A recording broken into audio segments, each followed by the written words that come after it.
एक समय स्वर्गलोक में सबसे बड़ा कौन है, इस सवाल पर 9 ग्रहों में वाद-विवाद शुरू हो गया। विवाद इतना बढ़ा कि परस्पर भयंकर युद्ध की स्थिति बन गई। निर्णय के लिए सभी देवता देवराज इंद्र के पास पहुँचे और बोले, देवराज, आपको निर्णय लेना होगा कि हम में से सबसे बड़ा कौन है।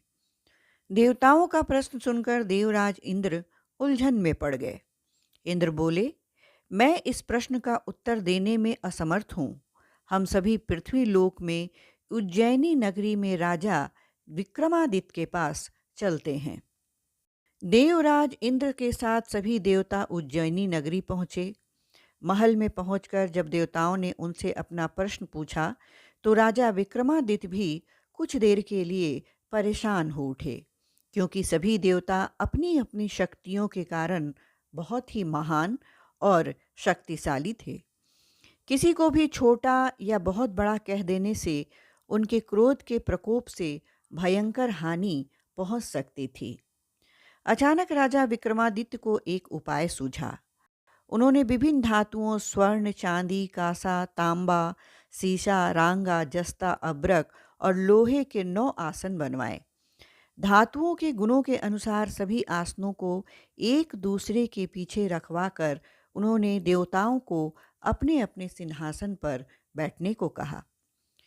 देवताओं के बैठने के बाद राजा विक्रमादित्य ने कहा, आपका निर्णय तो स्वयं हो गया। जो सबसे पहले सिंहासन पर विराजमान है, वही सबसे बड़ा है। राजा विक्रमादित्य के निर्णय को सुनकर शनि देवता ने सबसे पीछे आसन पर बैठने के कारण अपने को छोटा जानकर क्रोधित होकर कहा, राजा विक्रमादित्य, तुमने मुझे सबसे पीछे बैठाकर मेरा अपमान किया है। तुम मेरी शक्तियों से परिचित नहीं है। मैं तुम्हारा सर्वनाश कर दूंगा। शनि ने कहा, सूर्य एक राशि पर 1 महीने, चंद्रमा 2.25 दिन, मंगल 1.5 महीने, बुध और शुक्र 1 महीने, बृहस्पति 13 महीने रहते हैं। लेकिन मैं किसी राशि पर 7.5 वर्ष यानी 7.5 तक रहता हूँ। बड़े-बड़े देवताओं को मैंने अपने प्रकोप से पीड़ित किया है। राम को 7.5 के कारण ही वन में जाकर रहना पड़ा और रावण को 7.5 के कारण ही युद्ध में मृत्यु का शिकार बनना पड़ा। राजा, अब तू भी मेरे प्रकोप से नहीं बच सकेगा। इसके बाद अन्य ग्रहों के देवता प्रसन्नता के साथ चले गए, परंतु शनि देव बड़े क्रोध के साथ वहां से विदा हुए। राजा विक्रमादित्य पहले की तरह ही न्याय करते रहे। उनके राज्य में सभी स्त्री और पुरुष बहुत ही आनंद से जीवन बिता रहे थे। कुछ दिन ऐसे ही बीत गए। उधर शनि देवता अपने अपमान को भूले नहीं थे। विक्रमादित्य से बदला लेने के लिए एक दिन शनि देव ने घोड़े के व्यापारी का रूप धारण किया और बहुत से घोड़ों के साथ उज्जैनी नगरी पहुंचे। राजा विक्रमादित्य ने राज्य में किसी घोड़े के व्यापारी के आने का समाचार सुना, तो अपने अश्वपाल को कुछ घोड़े खरीदने के लिए भेजा। घोड़े बहुत कीमती थे। अश्वपाल ने जब वापस लौटकर इस संबंध में बताया, तो राजा विक्रमादित्य ने स्वयं आकर एक सुंदर और शक्तिशाली घोड़े को पसंद किया। घोड़े की चाल देखने के लिए राजा उस घोड़े पर सवार हुए, तो वह घोड़ा बिजली की गति से दौड़ पड़ा। तेजी से दौड़ता घोड़ा राजा को एक दूर जंगल में ले गया और फिर राजा को वहां गिराकर जंगल में कहीं गायब हो गया। राजा अपने नगर को लौटने के लिए जंगल में भटकने लगा, लेकिन उन्हें लौटने का कोई रास्ता नहीं मिला। राजा को भूख प्यास लगाई। बहुत घूमने पर उसे एक चरवाहा मिला। राजा ने उससे पानी मांगा। पानी पीकर राजा ने उस चरवाहे को अपनी अंगूठी दे दी। फिर उसने रास्ता पूछकर वह जंगल से निकलकर पास के नगर में पहुंचा। राजा ने एक सेठ की दुकान में बैठकर कुछ देर आराम किया। उस सेठ ने राजा से बातचीत की, तो राजा ने उसे बताया कि मैं उज्जैनी नगरी से आया हूँ। राजा के कुछ देर दुकान पर बैठने से सेठ जी की बहुत बिक्री हुई। सेठ ने राजा को बहुत ही भाग्यवान समझा और खुश होकर उसे अपने घर भोजन के लिए ले गया।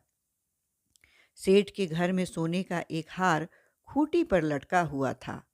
राजा को उस कमरे में छोड़कर सेठ कुछ देर के लिए बाहर चला गया। तभी एक आश्चर्यजनक घटना घटी। राजा के देखते देखते सोने के उस हार को खूंटी निगल गई। सेठ ने कमरे में लौटकर हार को गायब देखा तो चोरी का संदेह राजा पर ही किया, क्योंकि उस कमरे में राजा ही अकेला बैठा था। सेठ ने अपने नौकरों से कहा कि इस परदेसी को रस्सियों से बांधकर नगर के राजा के पास ले चलो। राजा ने विक्रमादित्य से हार के बारे में पूछा तो उसने बताया कि उसके देखते ही देखते खूंटी ने हार को निगल लिया था। इस पर राजा ने क्रोधित होकर चोरी के अपराध में विक्रमादित्य के हाथ पांव काटने का आदेश दिया। राजा विक्रमादित्य के हाथ पांव काटकर उसे नगर की सड़क पर छोड़ दिया गया। कुछ दिन बाद एक तेली उसे उठाकर अपने घर ले गया और उसे कोल्हू पर बैठा दिया। राजा आवाज देकर बैलों को हाँकता रहता। इस तरह तेली का बैल चलता रहा और राजा को भोजन मिलता रहा। शनि के प्रकोप के 7.5 पूरे होने पर वर्षा ऋतु प्रारंभ हुई। राजा विक्रमादित्य एक रात मेघ मल्हार गा रहा था। तभी एक नगर के राजा की लड़की राजकुमारी मोहिनी रथ पर सवार होकर उस तेली के घर के पास से गुजरी। उसने मेघ मल्हार सुना तो उसे बहुत ही अच्छा लगा और दासी को भेजकर गाने वाले को बुला लाने को कहा। दासी ने लौटकर राजकुमारी को अपंग राजा के बारे में सब कुछ बता दिया। राजकुमारी उसके मेघ मल्हार से बहुत ही मोहित हुई, अतः उसने सब कुछ जानकर भी अपंग राजा से विवाह करने का निश्चय किया। राजकुमारी ने अपने माता पिता से जब यह बात कही तो वे हैरान रह गए। रानी ने मोहिनी को समझाया, बेटी, तेरे भाग्य में तो किसी राजा की रानी ही होना लिखा है, फिर तू उस अपंग से विवाह करके अपने पांव पे कुल्हाड़ी क्यों मार रही है। राजकुमारी ने अपनी जिद नहीं छोड़ी। अपनी जिद पूरी कराने के लिए उसने भोजन करना छोड़ दिया और प्राण त्याग देने का निश्चय किया। आखिर राजा रानी को विवश होकर अपंग विक्रमादित्य से राजकुमारी का विवाह करना पड़ा। विवाह के बाद राजा विक्रमादित्य और राजकुमारी तेली के घर में रहने लगे। उसी रात स्वप्न में शनिदेव ने राजा से कहा, राजा, तुमने मेरा प्रकोप देख लिया, मैंने तुम्हें अपने अपमान का दंड दिया है।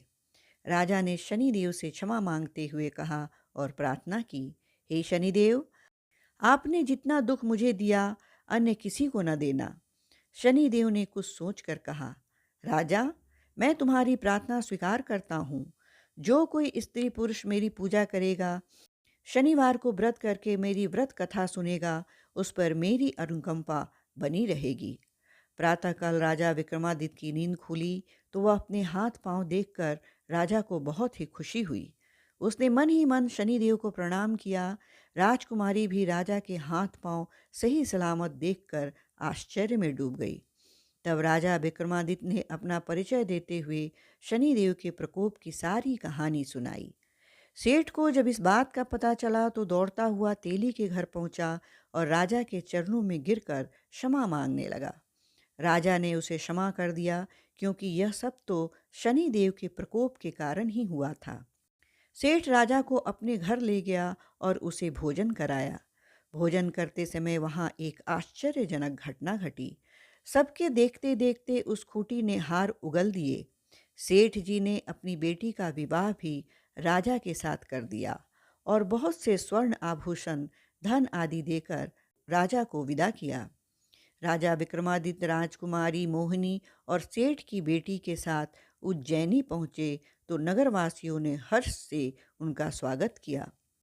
अगले दिन राजा विक्रमादित्य ने पूरे राज्य में घोषणा कराई कि शनिदेव सब देवों में सर्वश्रेष्ठ हैं। प्रत्येक स्त्री पुरुष शनिवार को उनका व्रत करे और व्रत कथा अवश्य सुने। राजा विक्रमादित्य की घोषणा से शनिदेव बहुत ही प्रसन्न हुए। शनिवार का व्रत करने और व्रत कथा सुनने के कारण सभी लोगों की मनोकामनाएं शनिदेव की अनुकंपा से पूरी होने लगी। सभी लोग आनंदपूर्वक रहने लगे। ये थी शनिवार व्रत कथा। नमस्कार।